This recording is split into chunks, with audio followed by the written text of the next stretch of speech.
Is it your first time to join this kind of training? Not really, because in Singapore, I have attended staff and command course uh, in the police force, Singapore Police Force, and also a senior command and staff course with the Ministry of Home Affairs. What do you think are the differences between the previous one you attended and this one? I suppose because the level of impact is different, and the scope is also different. Level because it's packed at the superintendent, the nature of job, and for the work I'm doing in Singapore, the group of people is different. And we have a staff element. It's a staff and command course. Over here is a senior command course. So there is another staff element in that course. The scope? Any scope and Um, difference in scope? yes, over there we have about 4 weeks. 2 weeks overseas in Australia.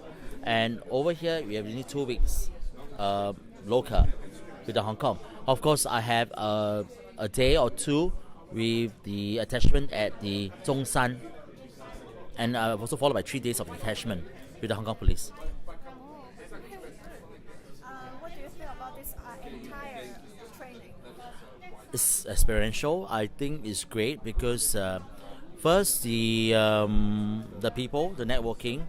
I get to find out more about the Hong Kong experiences, the police experiences, with the public expectation, with the media expectation, and also the governing laws in Hong Kong.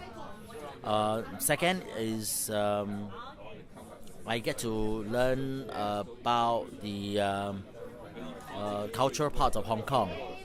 You know how the people, how they view police, how the media view the police, and how the police view the public. Any specialty between your expectation before that just to mention that Actually, I came without any much expectation.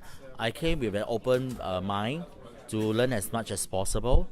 So with that, it was much easier because no expectation. I just see what I can learn, any given opportunities. So yes. just sharing that anything that's special in this course will you be feeling most impressive or useful? I suppose the leadership component. Today, we have a closing, a briefing by the commissioner himself. I thought it was very good, exemplary of leadership in Hong Kong police. He gave his perspective, he gave his values. He see how things are run over in the Hong Kong police. Leadership component is an important part in every organization, especially the discipline forces. So that's one area I think is worth, and I really enjoy and learn a lot. Of course, there are other speakers like the Deputy Commissioner, Ops. He will give his perspectives of how the operations are being run in Hong Kong Police, the law, the protester, the possession, the media expectation, and the third area, of course, the media management. I thought it was interesting because huge emphasis was placed in this course. I think it's about a day and a half on the media management. So for 2 weeks, 1.5 days, it's pretty a lot for media management. So I see that it's an important part in the course. Would you like to apply this media management in Singapore as well? I suppose we have very different media. Number one, the number of newspaper over here and Singapore. I think over here there are many medias, about 19 newspapers, free and paid newspaper.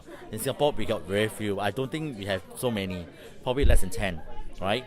And also because the media are here have free play of publicities and coverage, which is I think is more vibrant than Singapore. It's much easier to handle. Personally, I think it's much easier to handle the media in Singapore than in Hong Kong. I think this is more or less a known fact, right? And you have more vibrance in terms of the day-to-day. We have a lot of protest possession. You don't see that very often in Singapore. So it's very different. That's true. Yeah. Then anything you would like to apply in your daily work or family? I suppose the leadership component I mentioned earlier, leadership component, I think is living the core values of the organization, to be aligned with your own values. That is very important because then you realize that you live a life with no deviation. You get what I mean? It's like Singapore Police Force, you have core values, the CLIF, courage, loyalty, integrity, and faithfulness. So these are some of the things I live my life day to day. So yeah. Can you repeat the Singapore value? The C for courage, loyalty, integrity, fairness. Integrity and Fairness. fairness. Yes, fairness.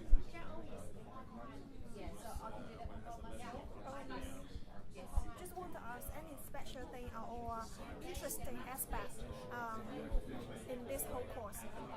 Interesting.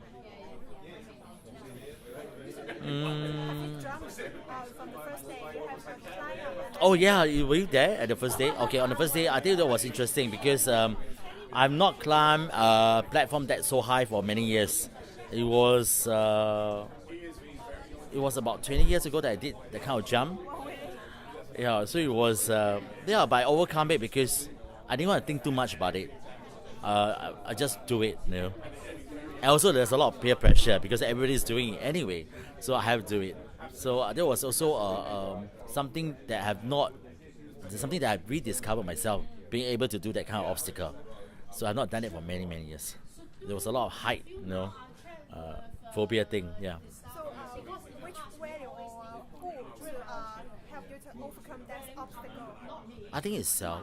I think you always believe in yourself, and when you overcome things, it's all mental. It's all your mindset.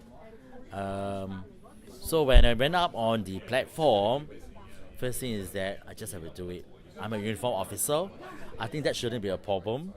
I should be courageous, the courage, the value, And I think that with that, I just go ahead. So at my age, actually, it's not so easy to overcome that obstacle. Yeah, exactly. Yes. Any suggestion you want to make like the host to the host? My only for the course or for Anything, any suggestion? I thought it's a good program. It's a good program. I think it should extend to more officers, superintendent, or maybe cater for the senior superintendent as well. Some of these courses, or maybe give them more leadership, component in the senior SP or CSP. So at least they get to re-experience some of this thing again. It's an excellent course. I think it's worthwhile to expand the scope for the rest of the rank. That's great. The last question is, how do you feel about the previous Harvard essay that you have to read and answer the questions? How do you feel about that? I thought it was okay because the reading was fine, but I was a bit late in my submission because I didn't have time. I was away. So when I came back, they sent me a reminder. So I did it on the spot. But the first day I came back, so I responded on the first day when I came back to office. It was the article gave a very different perspective of how things are run in societies, how people view performance, cultural aspect. I thought it was good. You don't have time, right? I do have time to do it. I mean, for me, not an issue. Is whether I want to put in the effort. So when I came back from overseas trip, then I quickly did the reading, so it was okay. Will you suggest to have fewer articles in the future or more in the future? Sorry? Will you suggest fewer articles in the future or more? I think the articles is just right. I mean, I think it can be done for 4 weeks. It's not an issue. You just have to make time to read the articles.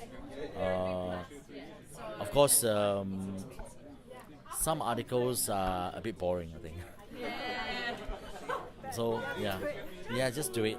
But how can you just manage from like a busy working and then you take time to do it? It's difficult to do that. For me, I luckily I have some time in the office, so I did the reading in the whole day. For just that particular day, I happened to be quite okay with my time, so I did everything a day. So maybe I'm lucky for that day. But I think you need to schedule the reading more over the 1 week, 2 weeks, and not last minute. For me, it was more than last minute. I was reading like 6 articles within a day, so it's a bit tiring. Brilliant. Yes. Thank you. Okay. Thank you very much.